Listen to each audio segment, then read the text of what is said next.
and the fact that the merchant was going to going to India. He wanted to get everybody something as a souvenir, and what the parrot said was that, hey, I want you to just say hello to my friends. But before this, we actually talked about, kind of a few other points, which it's relatively,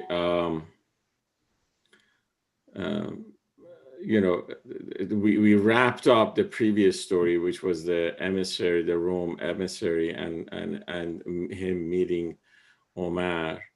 In this case, that part, we there was a few things which the very last question that Rome's emissary asks is pretty serious, which says, tell me, how is it that I was, the man has been created and then has been caged in this body, or in this, earthly form.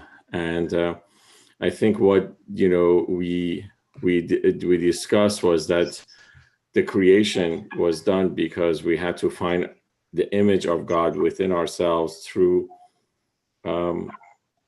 the opposites that exist within us. And from that point on, we could then find the God in us, which helps us connect to the Almighty God. And the other point that we also discussed was the difference between Adam and Satan, in the fact that, Adam was the person or the soul, which rather than, blaming God for what he did, he took responsibility for his actions. And Satan instead came back, and he told basically God that it was you who actually did this to me, and I am here because of you, or I was sent out of where I was, or heavens, because of you. Then the story of Adam's repent was discussed, which, in this case, these 3 lines indicates that, he then repented. God said, didn't I create that crime in you? Why did you lie?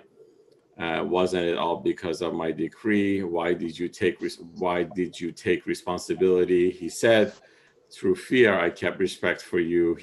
God said, I've kept in mind your actions too.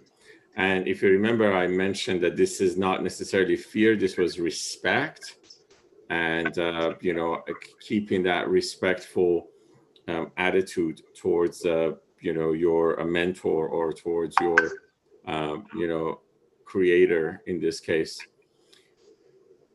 And then, the other part of our discussions was the difference between free will and compulsion. And that's like, Rumi just gave us a very, very practical answer as far as, what are the differences between a compulsion and free will. And in this case, he says, a hand of a sick man which shakes constantly, that's basically compulsion. And those hands which shake deliberately, that's basically free will. If you want to better understand it, both movements God creates in that they share, but these 2 pairs of hands you can't compare. So he went through that, and then he gave us a couple of other points, which spiritual guests are on a different sphere, like mystic wine and wine fermented here. And he's talking about people who have elevated into being a spiritual guest in this life. I'm going to pause for a second. Sure. So Tanya and I were debating this after our class last week. So not only Rumi but Hafiz references wine quite a bit, and I know that we talk about how mullahs tried to get Rumi thrown out, and they have really succeeded in many ways. Is that the main objection, and why? Where does the wine fit in his religious anything? Because I know he's a religious person writing this. Okay. Give me 1 second. Let me turn off my heater because I'm actually dying here. Hold on Okay. 1 second, and I'll be right back.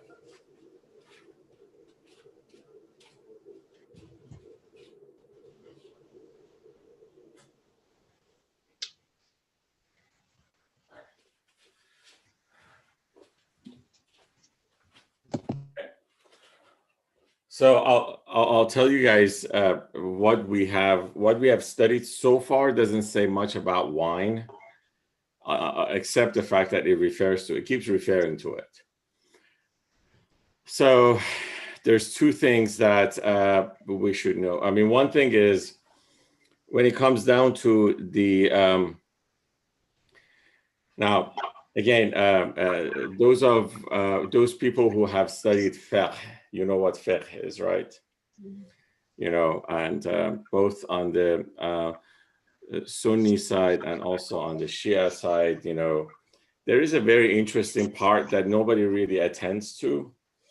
And that's the story of how did wine all of a sudden became a bad thing? Because before it wasn't. An incident happens, and that incident basically turns wine into something that's forbidden. And of course, it is there is ayahs in the Quran which actually talks about it and so forth. Now, in some poem and even when it comes down to Rumi and Hafez, they do talk about wine that's been drunken by the people who are connected. So the connected souls are supposed to be able to actually drink this wine. Okay. Now, having said that, you have to take into consideration that these connected people are folks who have completely understood, their own being. They have elevated from where they're at into a different state, right? So they have at least discovered the different states. They have a different vision and all.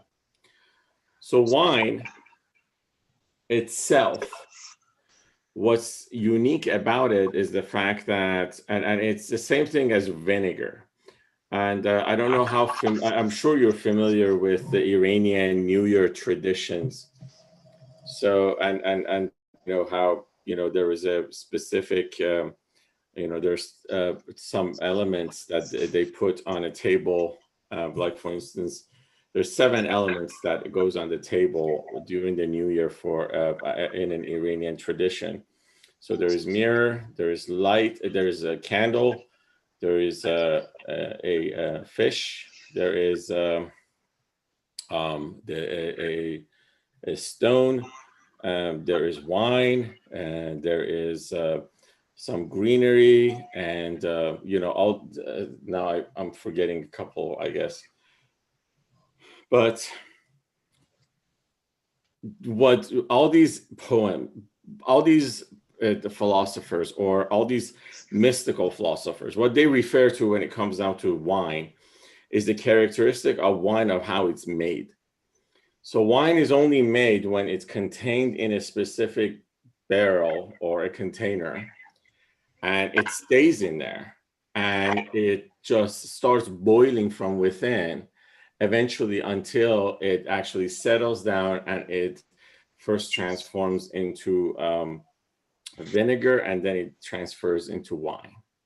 Okay. So that process is what they're really interested in.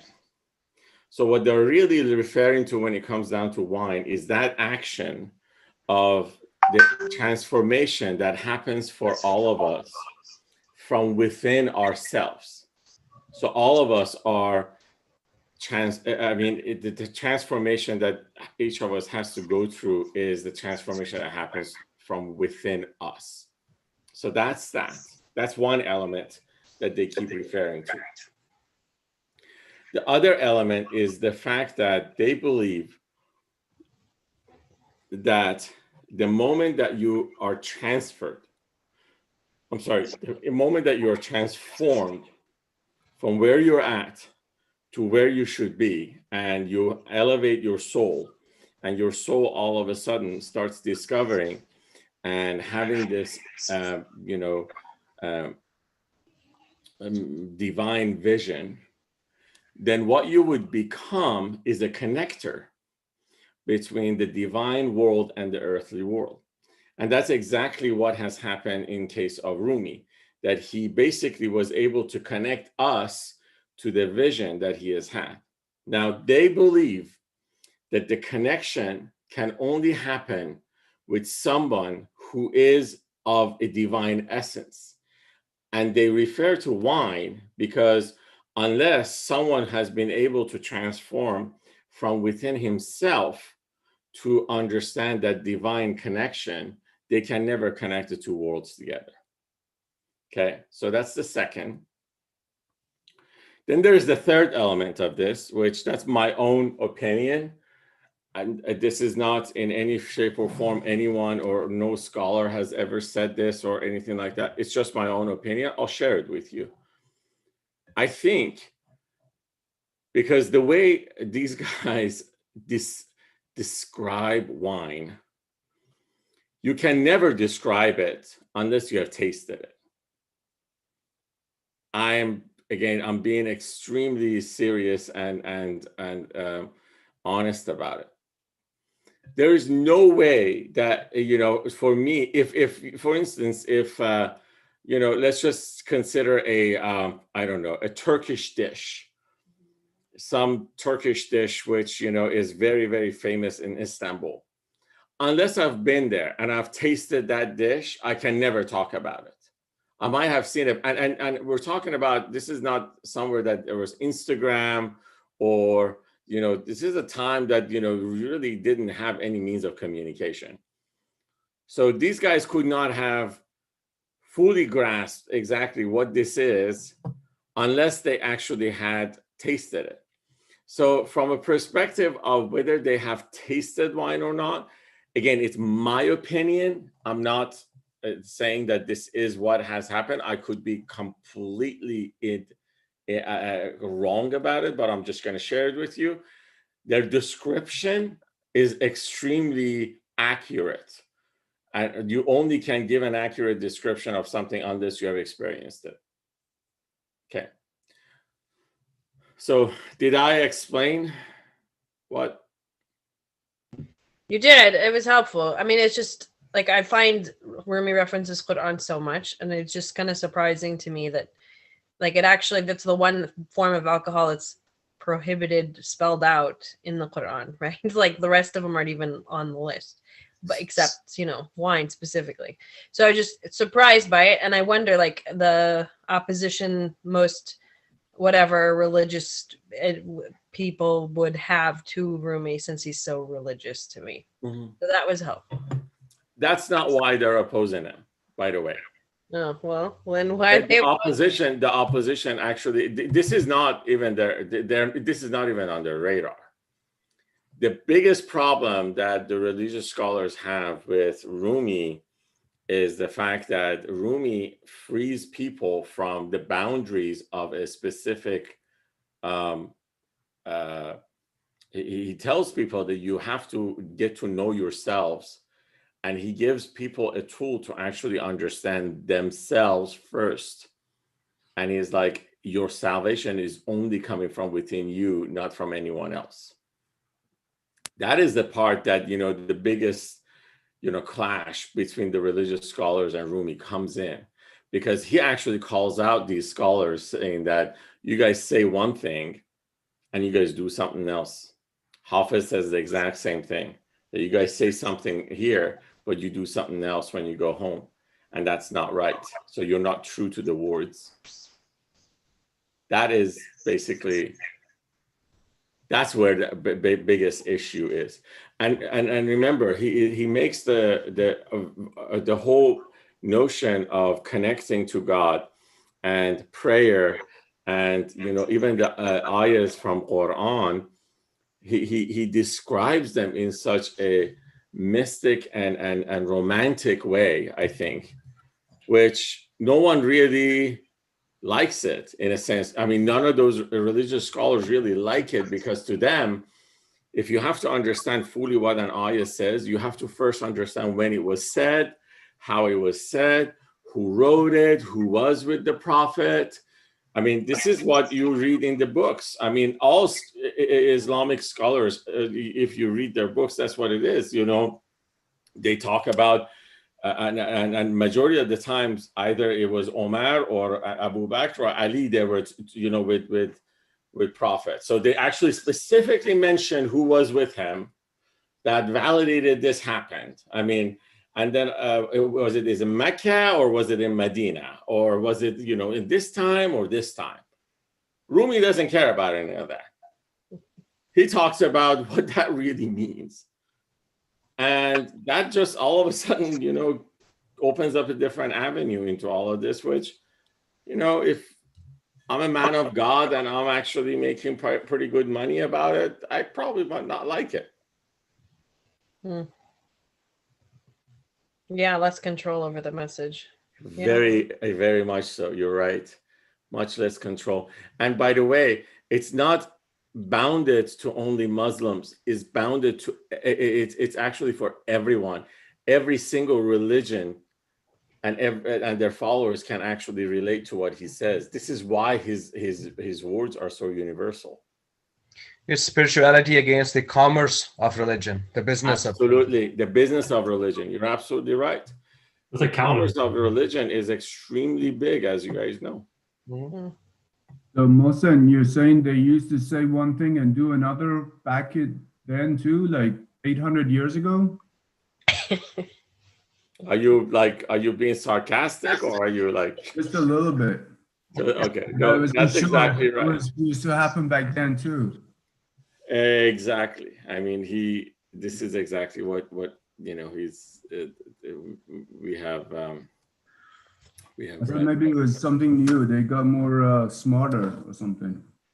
No, unfortunately, I wish we did, but none of us did. I'm going to say that, and I say that with I'm not happy about this statement, but the fact of the matter is that, I mean, I've said this many times, that if the Middle East would have read Masnavi, we wouldn't have so many wars. I mean that. I really mean it. He actually is very much all about, hey, you all came from the same source. And it's interesting. He's like we're going to read this later on, but I'll just give you guys a glimpse of it as well, because we're talking about this. He talks about source a lot. He's like, where did you come from? You have to connect to that source. And it's like every time we get away from the source, we get separated. And he uses this example. He says, when it was the time of the prophet, everybody was Muslim. The moment the prophet went away, then you had, then Shia, Sunni, Hanbali, Shafi'i, Sanafi, all these things all of a sudden started. And by the way, he was a Shafi'i himself. And it's interesting that his best friend was, I think, of a Hanafi, and his best friend tells him that, should I convert? And he's like, no, why should you? Don't. He actually didn't like this whole concept. So every time we are separated from the source, unless we get close to it, we're always then separated, in all thoughts. And that happens. Okay. Great point. So let's real quick Remember, he talked to us also about the fact that if talking has no value, speak no more, or else give thanks rather than saying anything. Give thanks. Say the right. Say a tasbih. Say a praise, and don't be so mean and sore. And I hope this past week, you guys, if there was something that you didn't want to say, you just said, Subhanallah or Alhamdulillah, and you move forward. It's a hard practice, but this is one of the challenges that I want all of us to do it together. That, hey, if there wasn't anything good that I could say at the moment, I'll just say, hey, Alhamdulillah, and I'll just move forward. Okay. And then he talked about also, we studied the story about the merchant. The part that I think, we spent a lot of time with was, the part that he says, he starts complaining. He says, the harm you cause in war and retribution delights me more than musical audition. So the harm that he's talking about is that when things are not going my way, he's referring to it as the harm. And he's like, this harm, to me, it's more delightful than anything else, because I know at least you're paying attention to me. Good fortune can't match torture that's from you. Your wrath is dearer than my own life too. This is your fire. How great must be your light. The funeral's now. The party starts tonight. Or, if this is the funeral, what would it be if you actually throw a party? And he talks about this because of the fact that we are, we live a life that we are always, and by the way, this hasn't changed in all the years. We are complaining. We complain about what happens to us constantly. We do. There's some things that we're not happy about. And, regardless of how technologically advanced we are, or how we have, gone forward in our, science and all that, it's always something that, we could always complain about. And he says this. And then he goes, I moan, or in this case, I'm always complaining, but fear that he might answer me by kindly softening his tyranny. So he doesn't want God to change his way, though. I'm smitten by his wrath and kindness too. My love for opposite amazes you. And he's like, I love him no matter what. I love him with both, his wrath and his kindness. I love both of them. And people are amazed at how could you love someone with these two very polar opposite characteristics. He loves the whole which is here and above. He loves himself thus and seeks his own love. So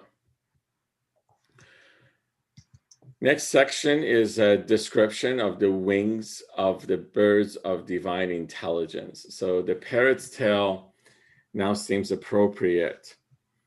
With bird-like souls, find one who is intimate. One like a weak, obedient bird outside, with Solomon and armies deep inside. So he's talking about when he's like, when I'm talking about a bird, I'm talking about the bird which is trapped in our bodies. And it's just, and what has been trapped in our bodies is like the Solomon and his armies. They are trapped within us. When he should wail without complaint or praise, an uproar sets in seven sphere blaze. So when, in this case, when he should wail without complaint or praise, is referring to the soul that's hidden inside of us. It's like if that thing starts speaking or even complaining about something, an uproar is set in the heavens. Each breath for him, God's message appear. He cries, "Oh Lord," God says, "I'm always here." And it's like the person who, and remember, this is the person who has fully realized the God within himself, who has really has been able to transform into a realization of that divine wine. And in this case, he says that every breath he takes, it's as if there is a message from God in every breath. And he cries, "Oh Lord." And if he calls on God, God says, "I'm always here." And in this case, the word that Rumi is using in the Farsi poem is labbaik. So that every time you call, he says yes. He literally answers you. For God, his sins excel more blind obedience. Next to his unbelief, pure faith is nonsense. I'm sorry. For God, his sins excel more blind obedience. So if this person even, commits a sin, God really doesn't see it as a sin. It just looks at him as somebody who is completely devoted to him. Next to his unbelief, pure faith is nonsense. So our pure faith, if I have pure faith next to the unbelief of the person who has found God within himself, is nonsense. Each moment privately to God he's led, 100 crowns God places on his head.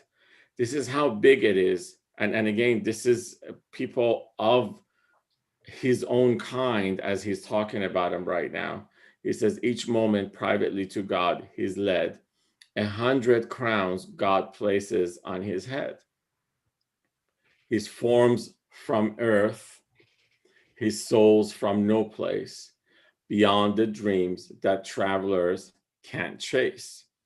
So he's talking about the fact that this person, once you are at that state, your form is in earth and it's staying here, but your soul is basically free and travels to no place, is not necessarily nowhere is better.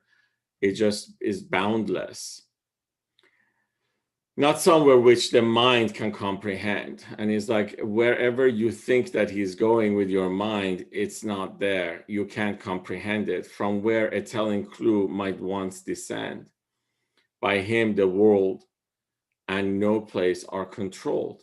So he's like, you have to understand that it's God who controls everything. Like those 4 rivers ruled by heaven's fold. Now, think about this. This person has found God within him. So he is now godlike. Therefore, he is not bounded to this body. And he is able to, basically elevate and, go and travel as he feels and as he feels right. By him, the world and no place are controlled like those 4 rivers ruled by heaven's fold. The 4 rivers here is referring to the Surah Al-Kawthar, and not أَعْطَيْنَاكَ الْكَوْثَرَ فَصَلِّ لِرَبِّكَ وَانْحَرْ إِنَّ شَانِئَكَ هُوَ الْأَبْتَرُ. It is the 4 rivers, which is water, honey, milk, and wine. Believe it or not, those are the four rivers. And all 4 of them have complete mystical meanings behind them, which is unfortunate because I have that people don't know it. Because I remember as a kid, I used to sit in a mosque and, some preacher was preaching the fact that you should not be drinking in this life because when you die in Kawthar, you get to drink that wine. And I'm like, the guy is really thinking that he has, if he doesn't drink tequila here, he's going to get the tequila, in heaven. I mean, it's so, their thought process is so stupid. I don't know what else to say. It's funny. And people believe this. That's the problem. Whereas the 4 rivers, it's something that Rumi believes that it flows through us.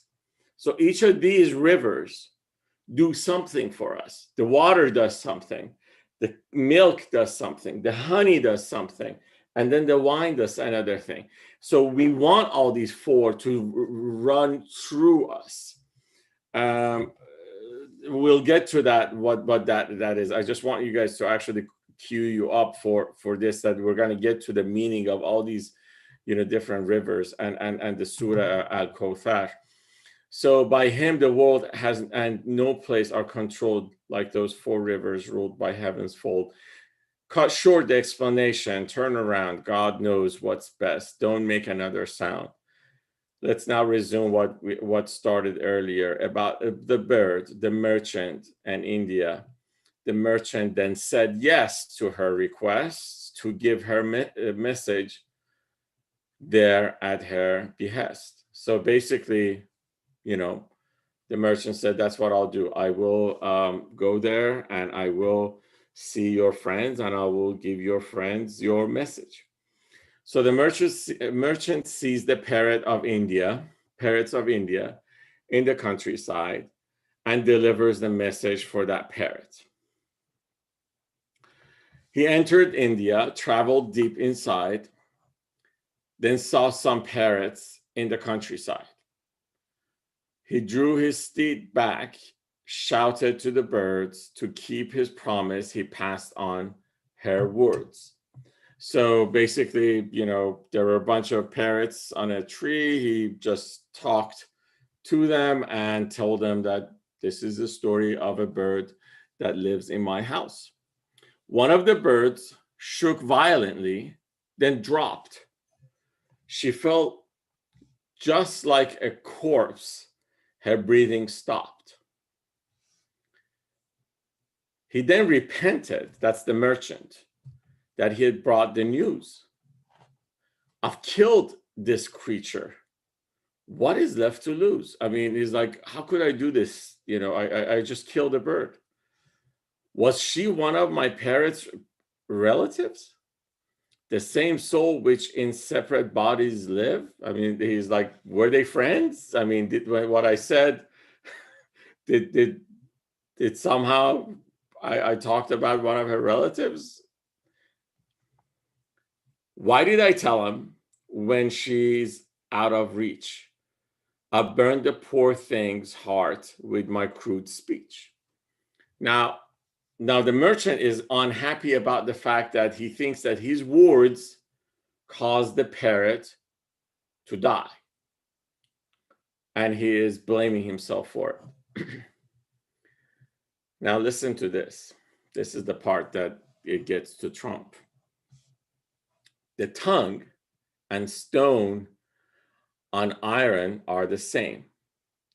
What leaps out from your tongue's tip is a flame. Don't strike the stone on iron, for you'll roast for telling stories or just for a boast. So he's now talking about our tongue. And he's like, this tongue is like a stone on iron. Every time you talk, it's as if you, boom, you put this stone on iron. And it can cause a flame. It can cause a fire. We're in a field of cotton in the dark. So don't you carelessly create a spark. And he tells us, he's talking to us. He's like, you have to understand that we live in a field of cotton. And we're just, every time we talk, we're putting this stone and iron together. And there are sparks that were, flying around. In darkness, tyrants choose to shut their eyes. And with their words, allow the flames to rise. I see this nowadays. Literally, this is happening. People just like to talk. The more they talk, the higher the flames. And this is the one that I go ahead. You like to tweet also. Exactly. They like to tweet as well. And tweets are words. They are words. Imagine this. I mean, you start a tweet and then it gets retweeted, and then it gets retweeted and it gets liked. And then it becomes news. And then once it's become news, it becomes truth. I mean, you have to understand that nowadays we have people who live in a completely an alternative reality. They do live in that. There is enough for them to feed on. There's enough for them to listen to. And this is exactly what Rumi is talking about. He says a world can be destroyed by what is said. This is so true. This is so true. And foxes turn to lions thus instead. We have turned foxes into lions. These days, this is exactly how it's happening. There is a podcast by New York Times, and the podcast is called The Rabbit Hole. Have you guys read it, or have you guys heard it? I urge you guys, and I know all of you are men and women of knowledge, and it's. I have listened to 7 episodes so far, and the podcast is about these guys. They go and follow an individual who has been radicalized here in the US. He lives in West Virginia, close to Richmond. And they go and they meet with him. And they start asking him, they're like, hey, do you mind if we trace back your YouTube videos back to when you feel, because the guy has now he's realized where he's been, and he's now, I guess, kind of becoming a born again Christian or something. But in this case, they go through his history of YouTube and the YouTube videos that he's been watching, and they see the evolution of his radicalization. And all of these things happened because foxes were turned into lions, because they were able to just say the words that they wanted to say. So a world can be destroyed by what is said. And foxes turn to lions thus instead. Spirits like Christ's breath gives new life to you, first as a wound, then as a plaster too. So he's talking about, I don't think if this is a right translation. He's talking about that the spirits as a whole, there is, they some of them are of the kind of a spirit that Jesus possessed, which he could give life to anything. And he could also give life, and he would also put a wound on somebody because he was so connected, or he was so elevated. So he's like, unless you have a spirit which is Jesus-like, don't attempt anything. If spirits were unveiled, it would be known. Their speech is like the Messiah's own. So if you look at people who are, you look at people who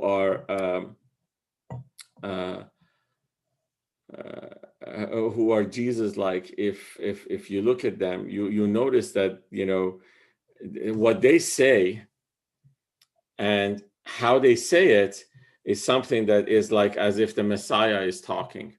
And what he means by Messiah in here is that they're life-giving. They serve a life. So think about it.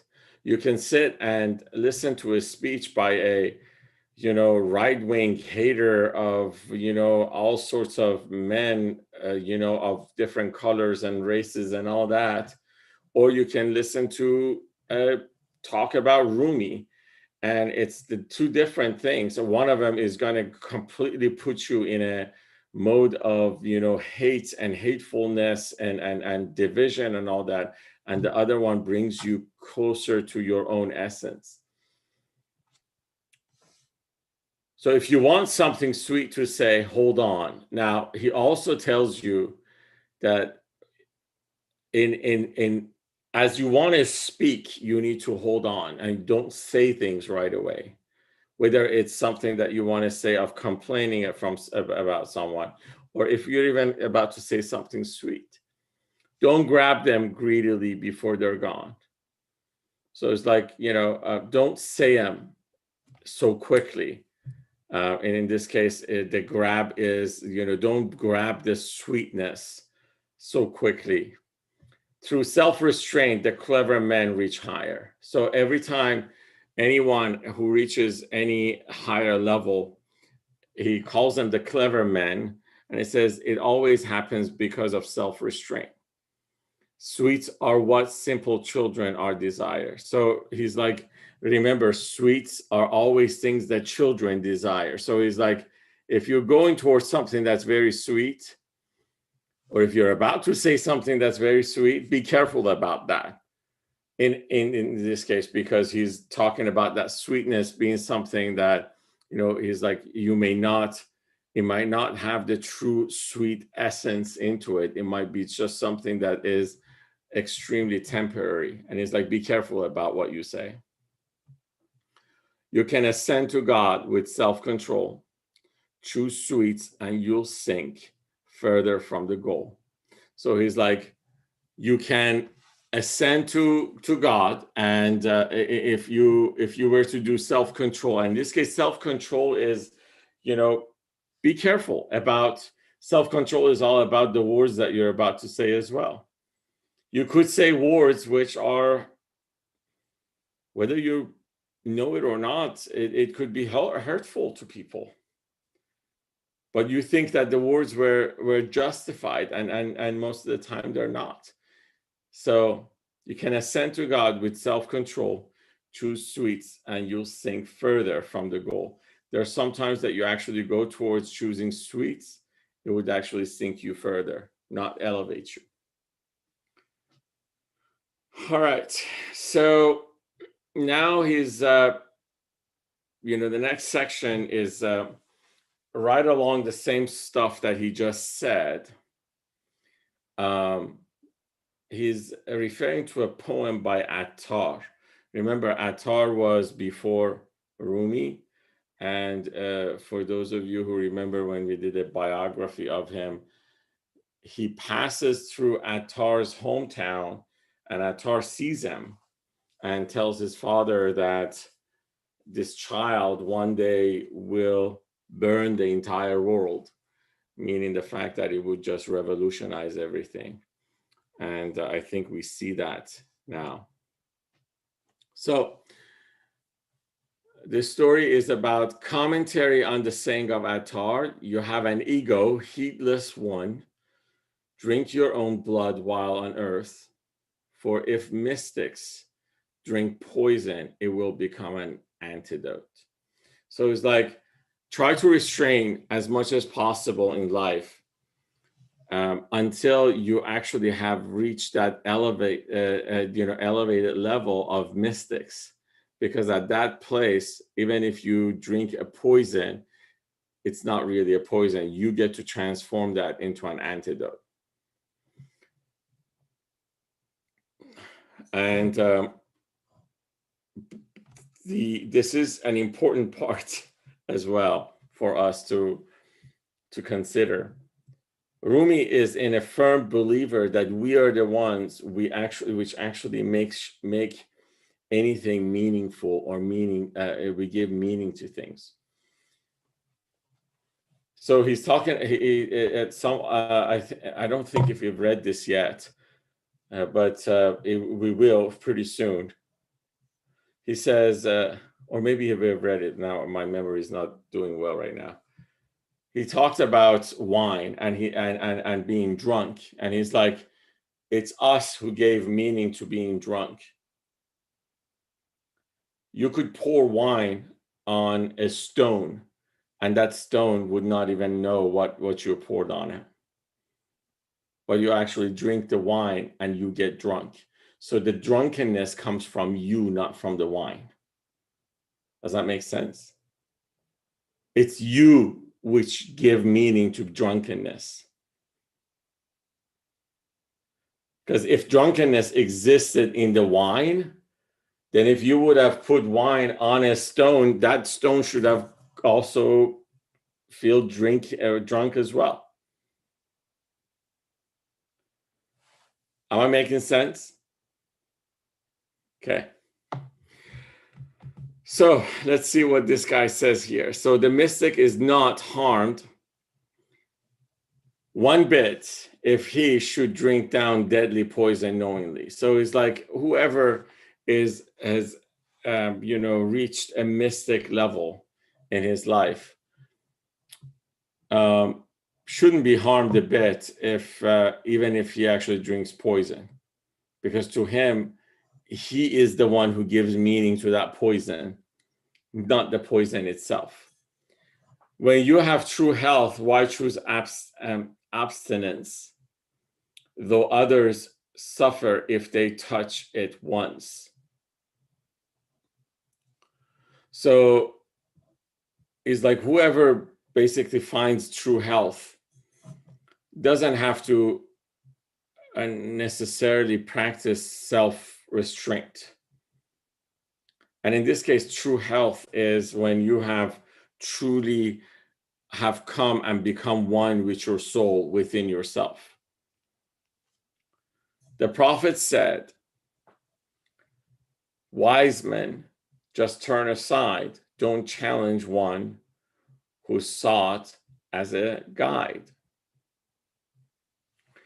So is talking about prophets saying that, if you are, if you're somebody who is looking to actually find wisdom, try not to pick a fight with someone who actually could give you some guidance.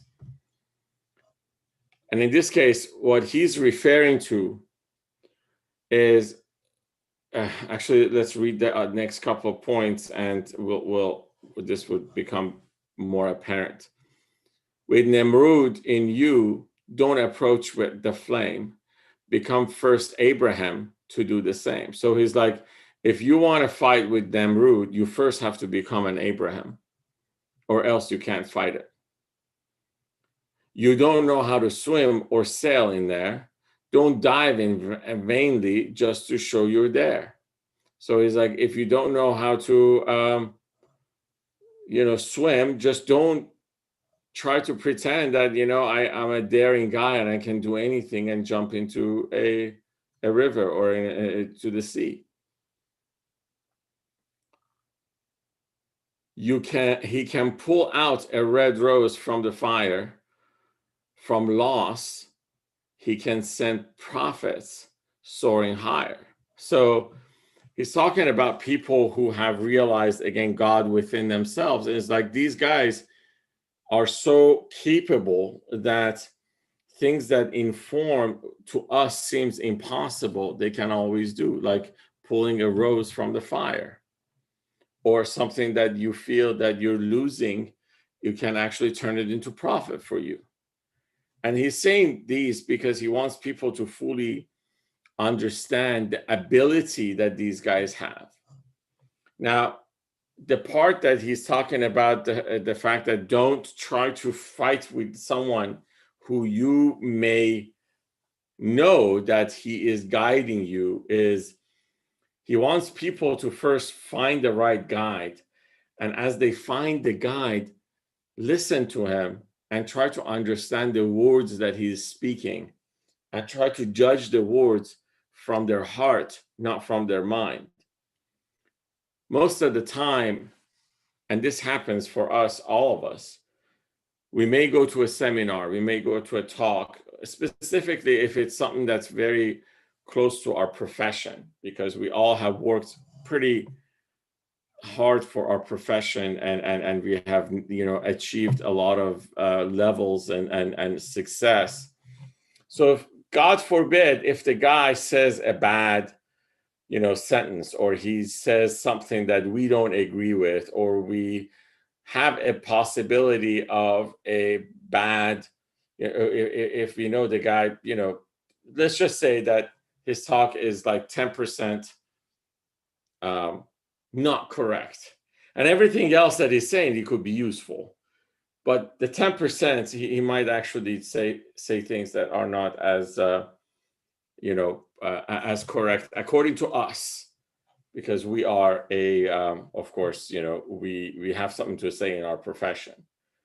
We would totally write him off. We wouldn't even listen to him anymore, because there was a premise or there was a statement that he made, and that statement was not right.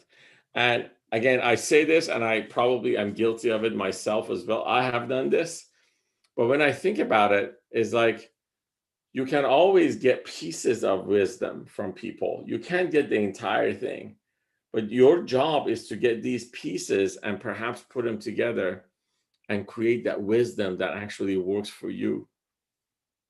So every time we start writing people off, we are denying ourselves that ability to receive that wisdom.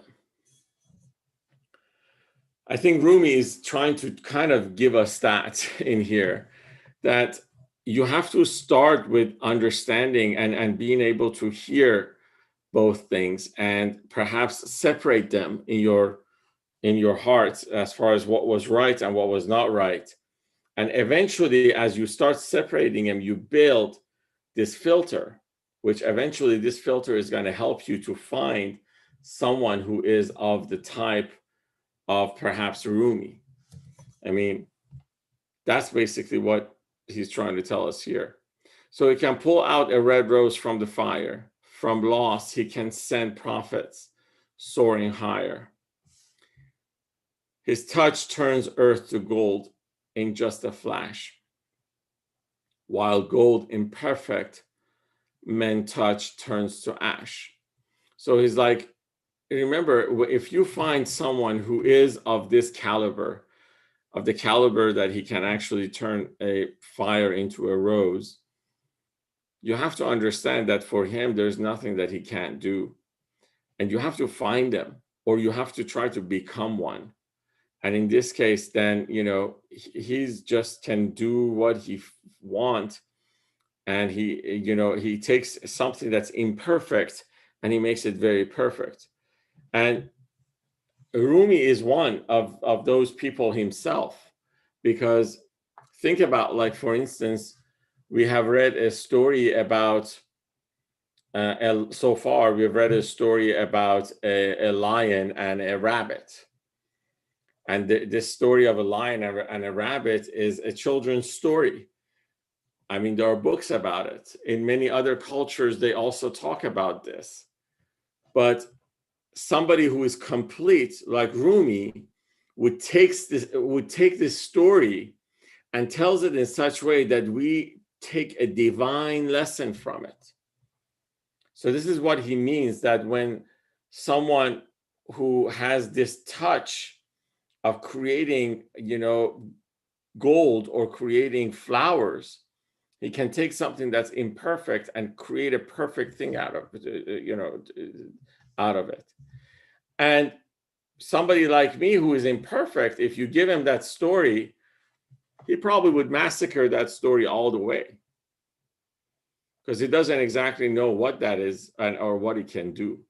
So this is what he's trying to tell us as far as our way of judging others, finding our ways, and finding things that are helping us pave the right way towards where we need to go. His touch turns earth to gold in just a flash, while gold, imperfect men, men's touch turns to ash. God has accepted him, so understand. In all he does, his hand is like God's hand. So the reason he can do that is because he's been accepted by God. So again, what he does is as if God did that. The hands of others are the devil's own. In their abuse and lies, it's clearly shown. And of course, these are people who are driven by their ego. And that's where they have the devil's hands. And you can totally tell in what they do. All they're serving is their own ego. Donald Trump, right now, he literally does not care about anyone. And it's interesting that he has meant to deceive the masses so much and they think that he cares. They really truly believe that he's caring about them. And Rumi is like, no, the hands of others are the devil's own. In their abuse and lies, it's clearly shown.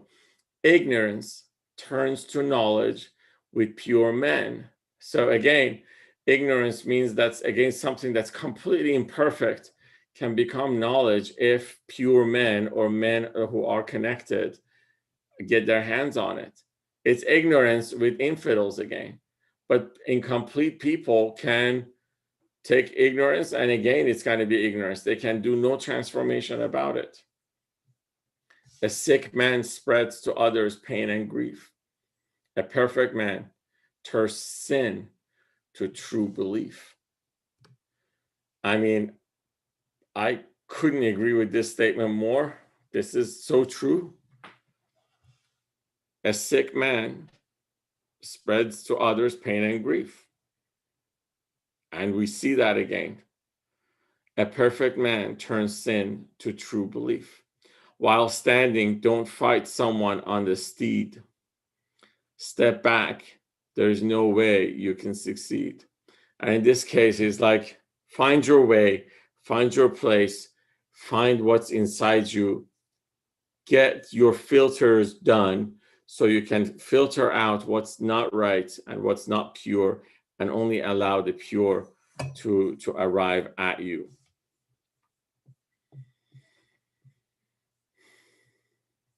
All right, any questions, any comments so far?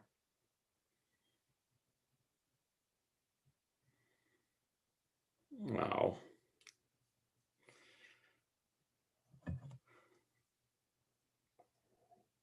So what I'm taking, and maybe I'm sure there's much more than what I'm taking, is that wait on your challenging of others, really focus and study and be patient until you have mastered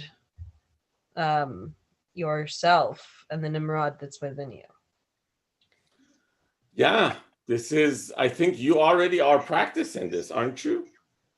Yeah, if only. I'm trying anyway. I mean, from what I've heard, you run New Ground, right? Right. Okay. Is this any different than what you do in there? No, I do. And if anything, this is like affirming of, okay, taking it slow and steady is important. And a lot of times, like, there's a recent controversy that happened today, and it's like getting pushed to make statements or rush to something, but instead taking it slow and steady so that you're stronger. Absolutely. So it feels like getting stronger is takes too long. What's interesting is that when you take and we see this in politics, we see this in, like, I don't know, something happens to a country, and the immediate thing that country does is that they have a spokesperson, and that spokesperson is mandated to use extreme and powerful words to show that we will retaliate, right? Before even the facts are found, or before everybody would understand exactly why something happened. This is exactly what we do with the power of words. We are knowingly and unknowingly utilize them on a daily basis in our daily lives, in our professional lives. And every time you want to take the right step, the pressure that you get from folks who are, I call them ignorant, for telling you that, hey, you have to respond now, you have to put out a statement, you have to do a press release, you have to do this, you have to do that. And if you delay that, the more you delay, the worse it's going to get, the worse the pressures are. So none of this is easy in real life. That's why in the previous story, he's talking about restraint and restraining yourself. It's like, this is just not easy. If you're about to restrain yourself from doing something, you're going to, in certain situations, you will be against an entire crowd. So, yeah, it's hard. And we are in the mess that we're in because of that. I'm wondering, Right. Yeah. in the first line in that passage, the prophet said, "Wise men just turn aside and don't challenge one who's sought out as a guide." So, I mean, one aspect, one way is looking at taking wisdom from everyone, sort of, because no one has 100%, like what you said. But yeah, the other way is this a slight against people who are sought out as a guide, like a slight against people who are famous? It is. You're right. It is also that. Because, and if you remember, it was about a couple of weeks ago that we talked about the people who are famous, right? There was something that we read that Rumi is like, it's not really cool to be famous either, because you get bounded by that. And that you being famous is you trying to feed your ego. So that by itself is going to create issues from within. Yeah, you're right. It's you have, so in this case, this is a selfish thing that we have to consider, but it's not so selfish. It's actually the right way of doing things. We have to first fix ourselves before we can fix others. And think about it. If people were actually really, truly believing in this thing, then people would, the first thing that would put aside is judgment and criticism. And because you're like, I got to first fix me, and it doesn't look like I can fix me if I keep, saying this. So I better not speak so much and refrain from judging.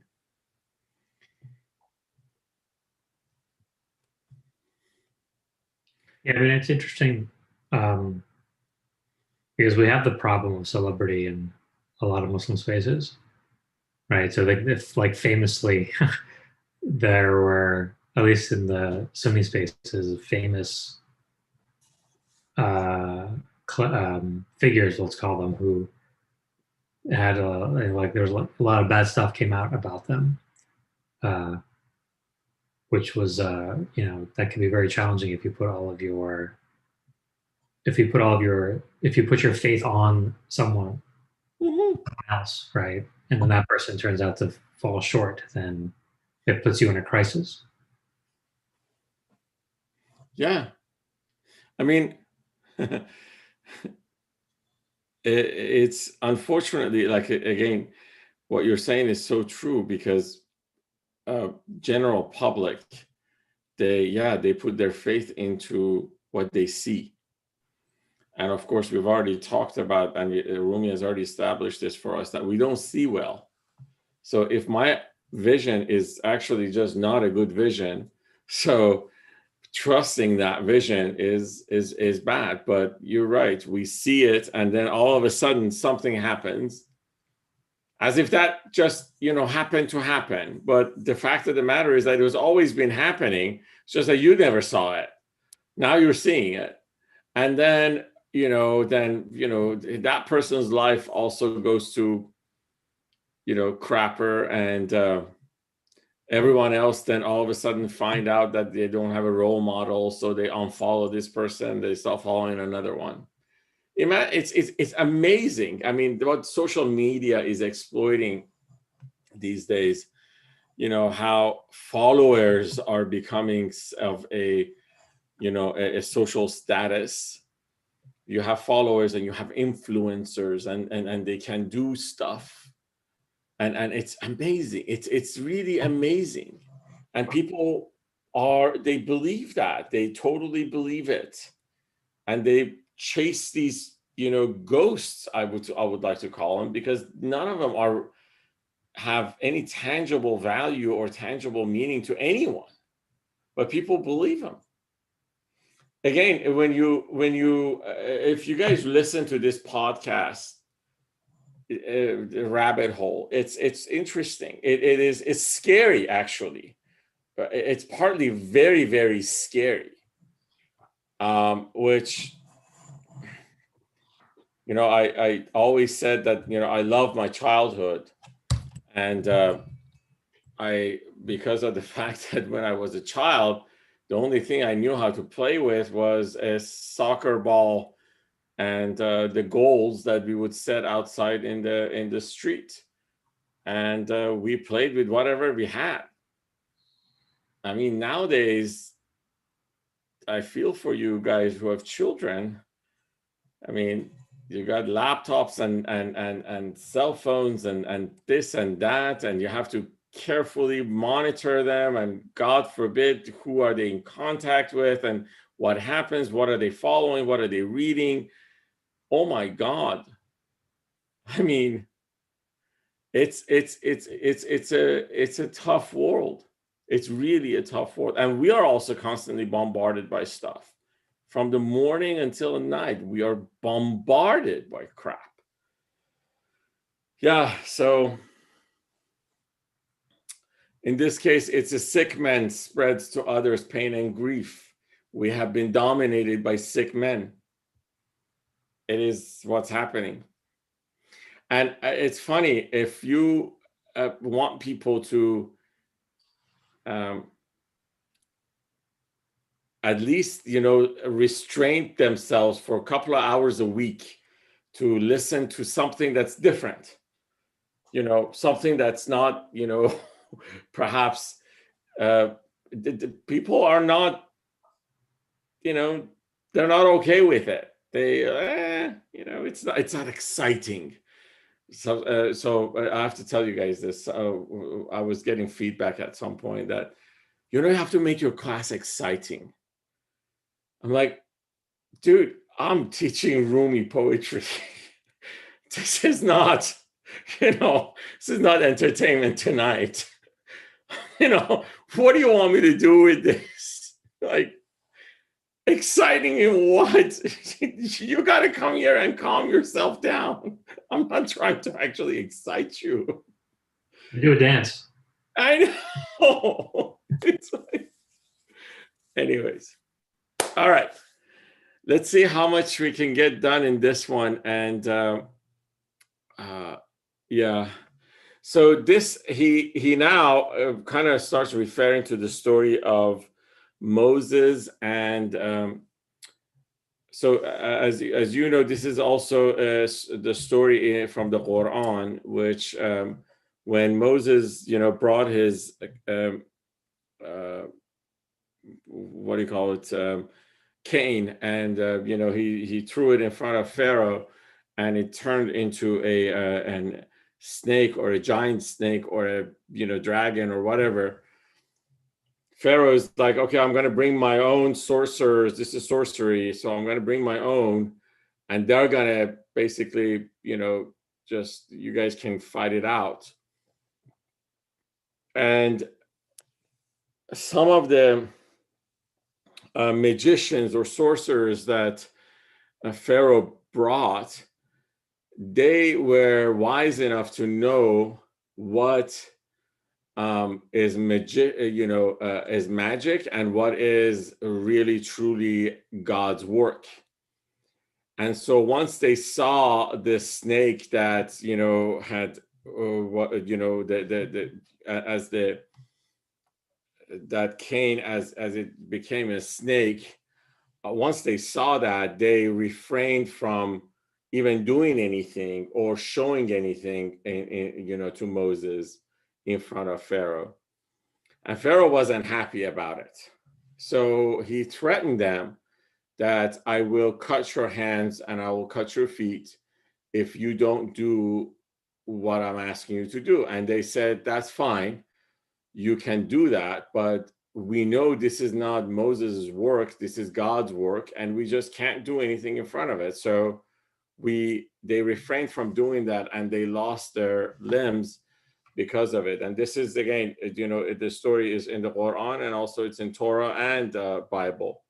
So he's referring to that story in this part. So it says, the reverence of the magicians towards Moses, whom they asked, what do you wish? Would you like to cast your rod first? So in Pharaoh's reign, magicians set a date to challenge Moses, object of their hate. But these men still showed Moses deference. These vain magicians showed much reverence by saying, you choose when, O messenger, and throw your rod down first if you prefer. Moses said, no, magicians, I implore that you throw down your tricks first on the floor. They earned God's grace by being subservient. This cut their power and means of argument. So what Rumi is saying is that he's referring to God's grace and mercy, the fact that they were at least polite to God's messenger. And they're like, they gave him that much credit that, do you want to go first or should we go first? So they were polite to him. He's saying that this is, they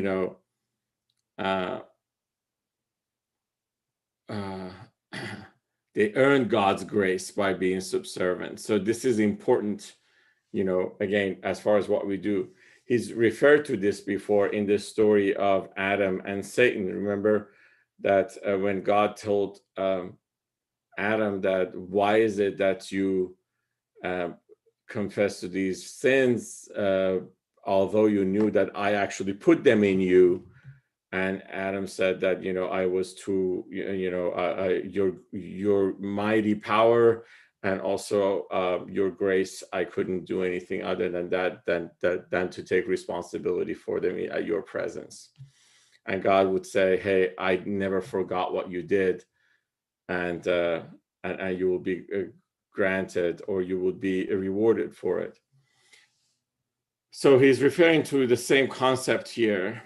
When they acknowledged who he was was this time, they lost the power to carry out their crime. So basically, by acknowledging God, they were not going to do what was a fake representation of God.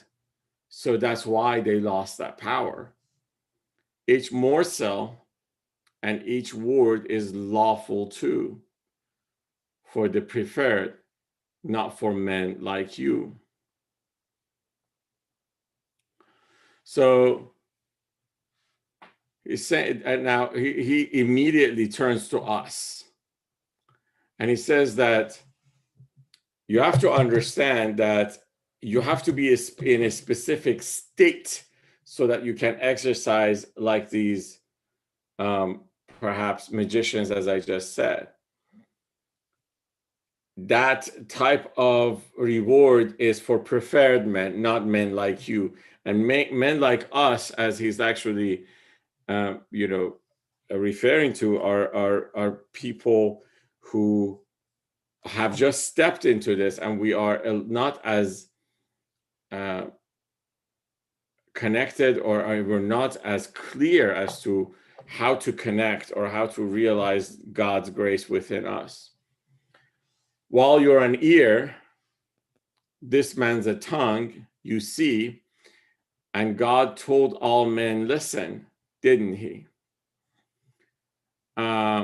So it's like, you have to understand that you are an ear and you are a tongue. That means that you have a thing to listen, and you have also a tongue to speak. But you have to remember that God told everyone, listen, didn't he? And he's referring to the listen part. If I can find this, you will see.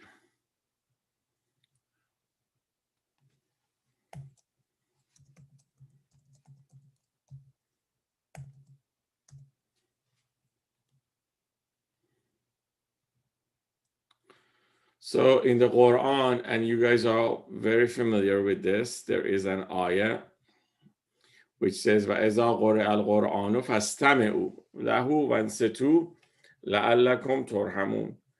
And the English translation is, when Quran is read, listen to it with attention and hold your peace, that you may receive mercy. What we have learned so far out of this ayah in our lives, I'm going to be extremely blunt about it, is that, when Quran is being recited, don't say anything, just listen. But it's more than that. What Rumi is trying to tell us is that you have to understand that, you have to understand how Rumi is establishing this argument. He's saying that you have to understand the power of your tongue. As your tongue speaks, it creates fire. As it creates fire, these fires are going to burn around you, and it would have repercussions. So try to listen so you wouldn't create these fires, so you would actually be able to see the truth better. And this is what ansetu really means, as part of the ayah that we just read.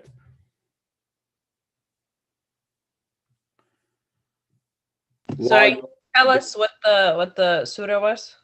What the number of the Absolutely. surah? Thank you. It is Surah Al-A'raf.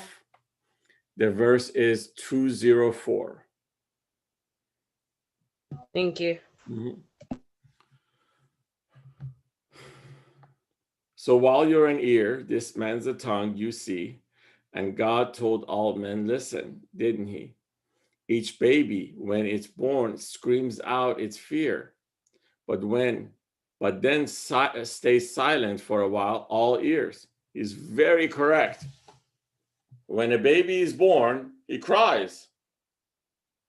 And Rumi says the cry is out of fear. But then the baby goes mum. It doesn't say anything. It doesn't say a word. It cries or does other things, but doesn't speak. And Rumi says that he does that because he needs to listen so that he knows how to speak. So he's telling us this listening part is so powerful. We need to first listen before we can speak. So each baby, when it's born, screams out its fears, but then stays silent for a while, all ears. For hours, it has to keep its small lips sealed till speech is secret.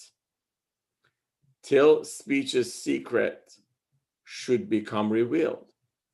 And if it doesn't listen, but just cries, it's the most stupid thing beneath the skies.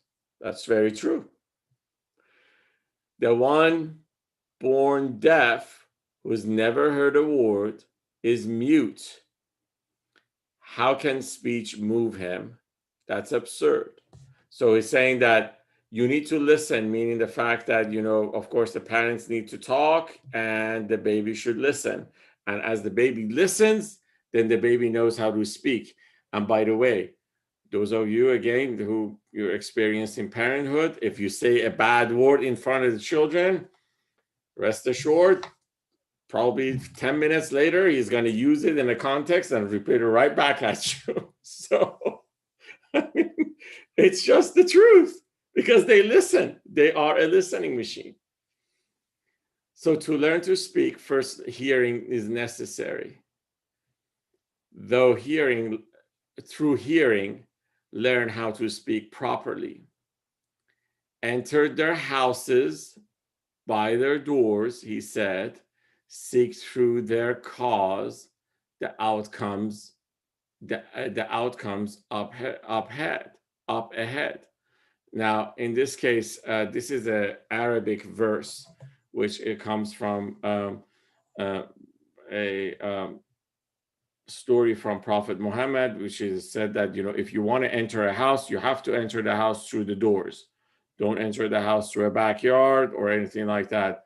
I guess, at that time, Prophet was trying to teach them privacy. You have to knock, you have to, go through the proper channels. And in this case, he's using this to tell us that, the way we learn how to speak is basically by listening. So we first listen and then speak. Speech not in need of hearing is unknown.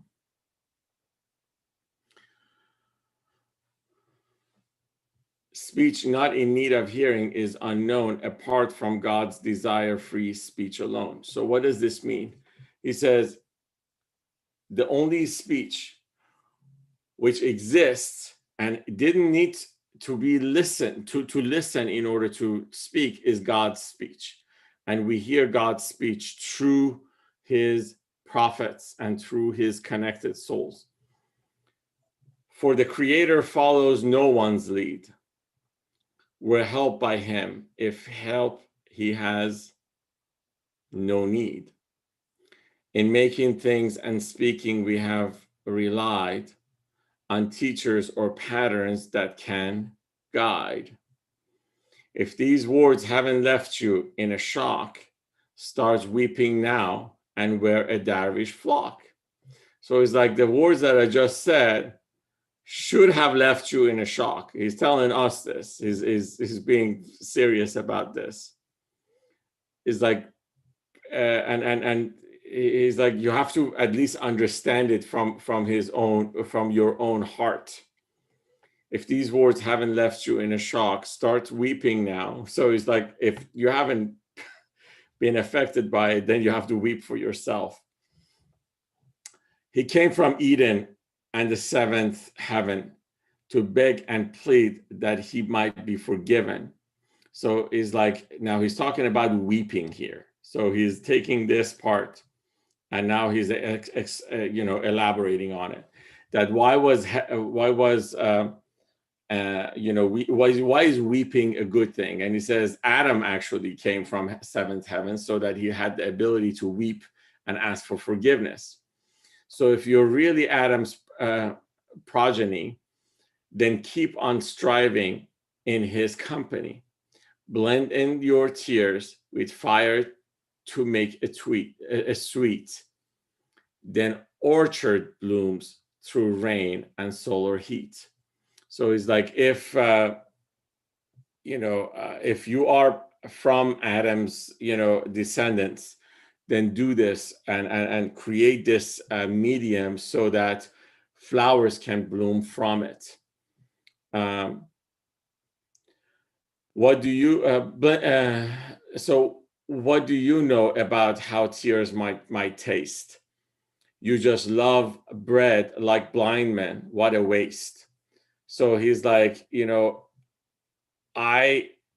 so this is something that he believes in. He believes that remember when he was talking about, and I think it was in the story of the Vizier, where he said that you have to be able to create this bed out of your heart that flowers can grow in them. He kept telling us that you have to pick the thorns out of these, or you weed out the bed of your heart so that flowers can grow in there. And now he's saying that as you plant your flowers, you must then, shed tears so that they can start blooming. And then he says, to those who don't totally believe in this, he's getting a little nasty with them. He says, you love bread like blind men. What a waste. Empty your belly. And this is this line in Farsi is something that every Ramadan in the Iranian radio programs they used to recite. So he says, empty your belly that you are filled with bread, then fill it up with precious jewel instead. It's devil's milk when you actually feed yourself so much. It's devil's milk you have fed your infant soul. Take it to angels, feed it from their bowl.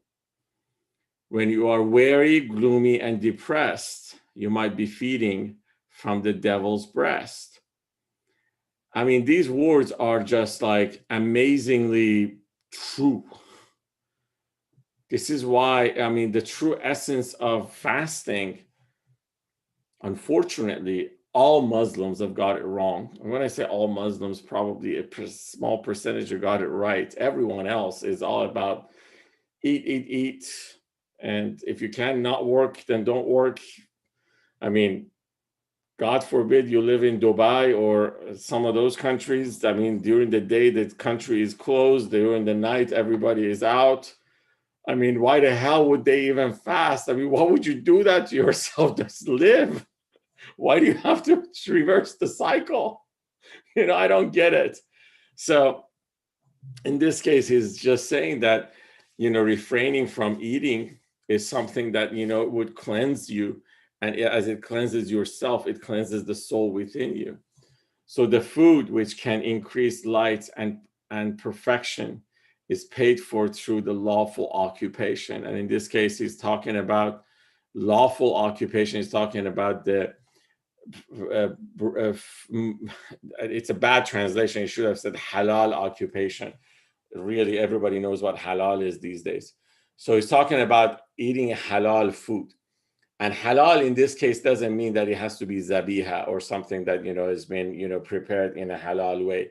He's literally talking about the type of food which has been purchased with a halal money. You could be purchasing halal meat with a haram money.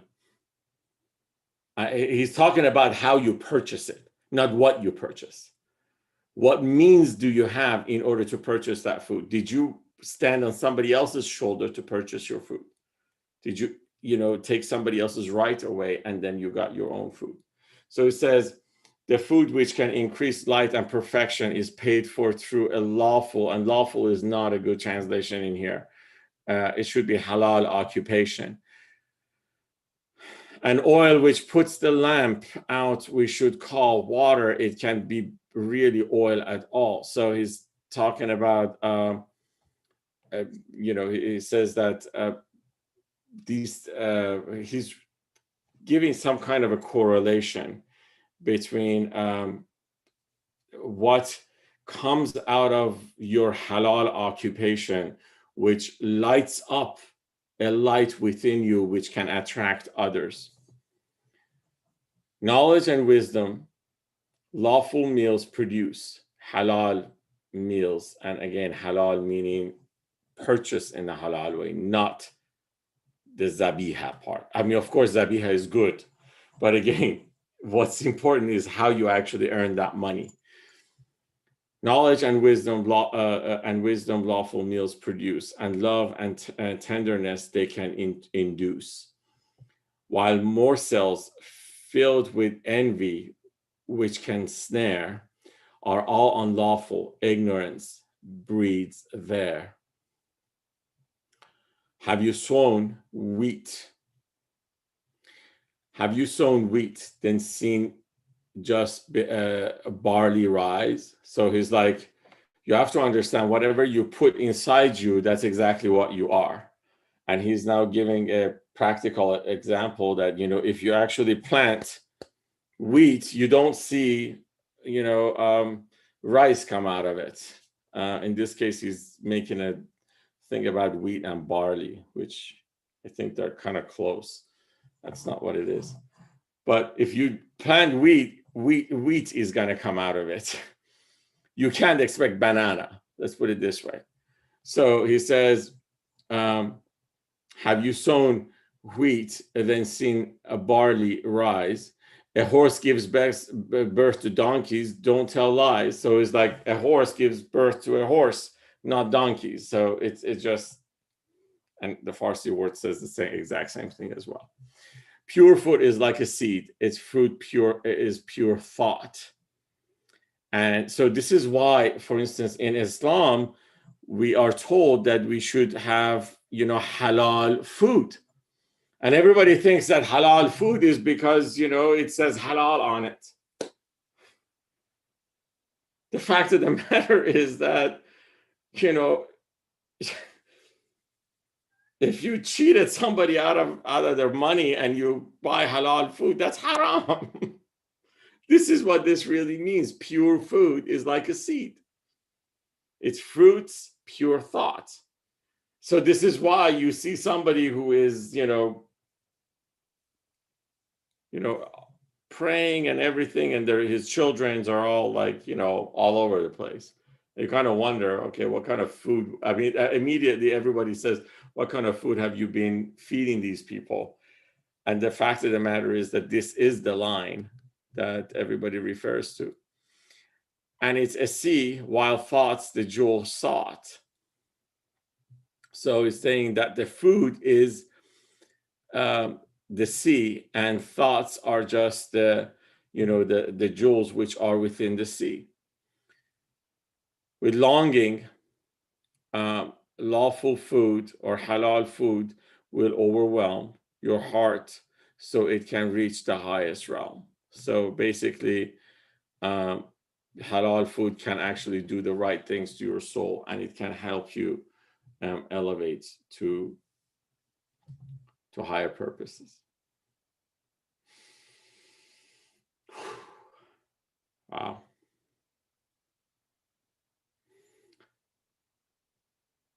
Anyways, I think I'm done. No.